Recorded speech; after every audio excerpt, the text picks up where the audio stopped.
di sini mulai menyusun jadwal ya. Bapak Ibu kan suka bertanya nih jadwal ujiannya kapan?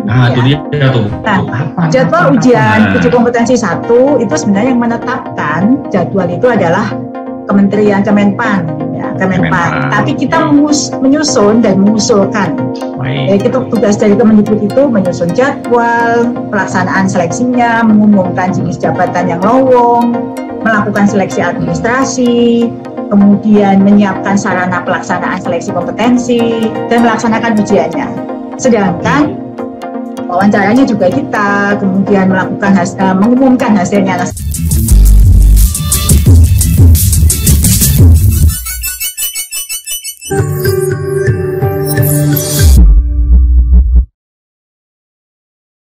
Kalau 3 kali ikut tes tapi nggak lolos juga, kira-kira gimana nih Bu nasibnya? Apakah diberhentikan atau seperti apa Bu?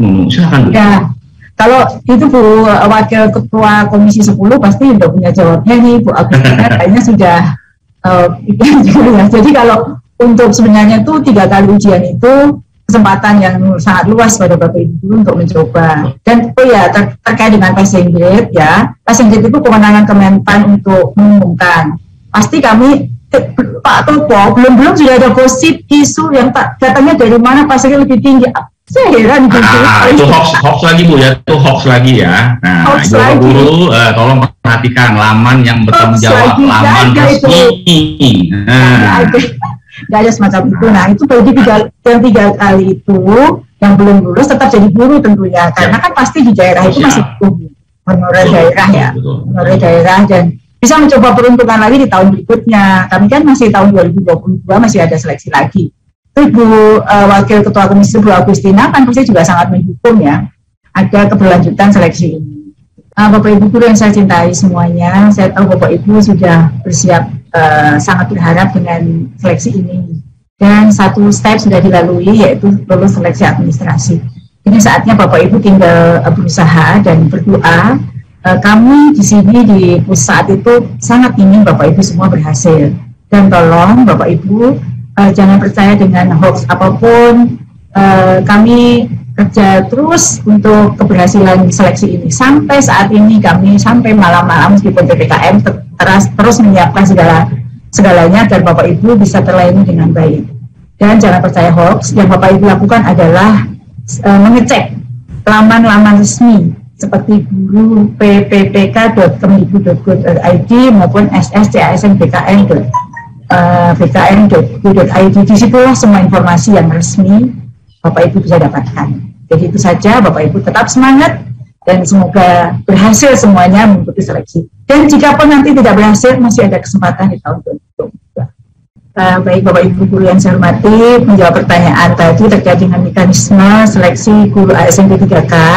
Sebenarnya untuk mekanisme dan pembagian peran masing-masing kementerian terkait itu sudah tertuang di dalam Peraturan Menteri Pendayagunaan Aparatur Negara Nomor 28 Tahun 2001 tentang pengadaan pegawai pemerintah dengan perjanjian kerja untuk jabatan fungsional guru pada instansi daerah tahun 2021.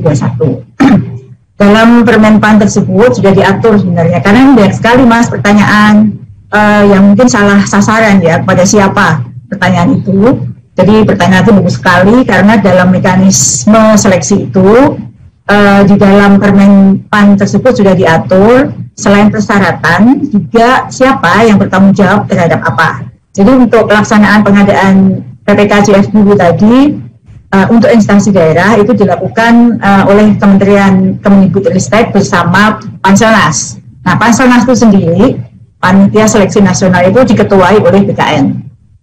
Ya, Panselnas ini tujuannya adalah sebenarnya untuk menjamin objektivitas, meskipun yang pelaksanaan ujian nanti tes uji kompetensi tadi di Kemendikbudristek, namun untuk menjamin objektivitas pengadaan P3K ini, maka Menteri Menpan membentuk Panselnas dengan ketuanya adalah BKN.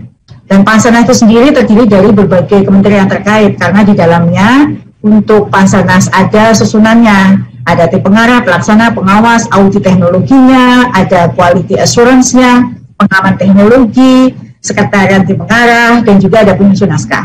Nah, sementara untuk pelaksananya seperti Dirjen Kemendikbudristek itu ditunjuk membentuk yang namanya panitia penyelenggara seleksi. Nah, panitia penyelenggara seleksi itu mempunyai tugas yang berbeda. Jadi begitu ya. Jadi ada peran di sini. Oh, jadi masing-masing punya peran Bu ya. Betul, ada masing-masing. Ya. Betul. Dan itu semua diatur dalam regulasi yang sudah ada.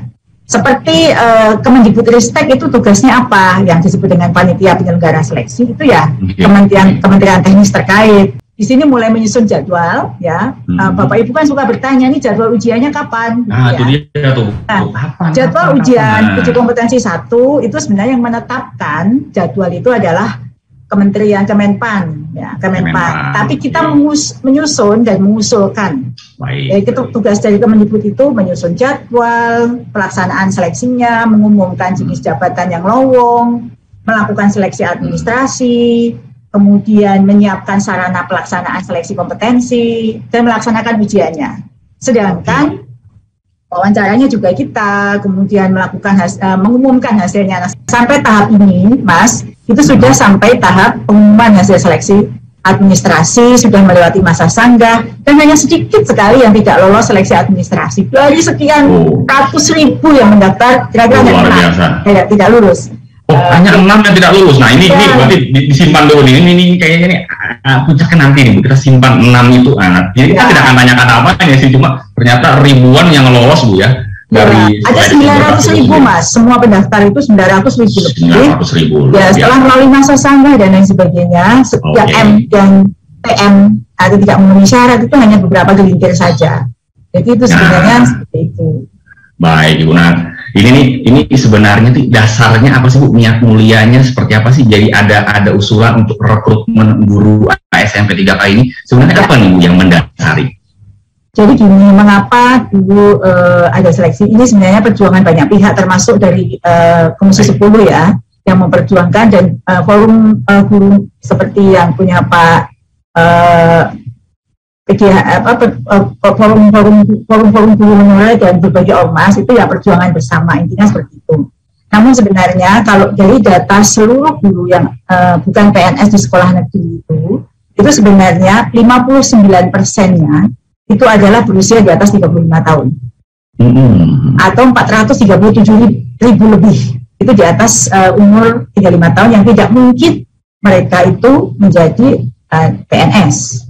Kalau di sipil atau menjadi ASN bisa, tapi tidak bisa CPNS. Oh, dari jadi CPNS. Itu ya, tujuan rekrut itu sendiri sebenarnya kebijakan yang sangat berpihak kepada guru non ASN di sekolah negeri, karena dengan komponen keberpihakan itu bisa dilihat dari diatur dalam Undang-Undang Nomor 5 Tahun 2014 tentang ASN yang meliputi beberapa hal. Misalnya, mereka kalau sudah jadi guru ASN P3K, dia bisa berhak mendapatkan penilaian kinerja, penggajian dan tunjangan, pengembangan kompetensi dan penghargaan.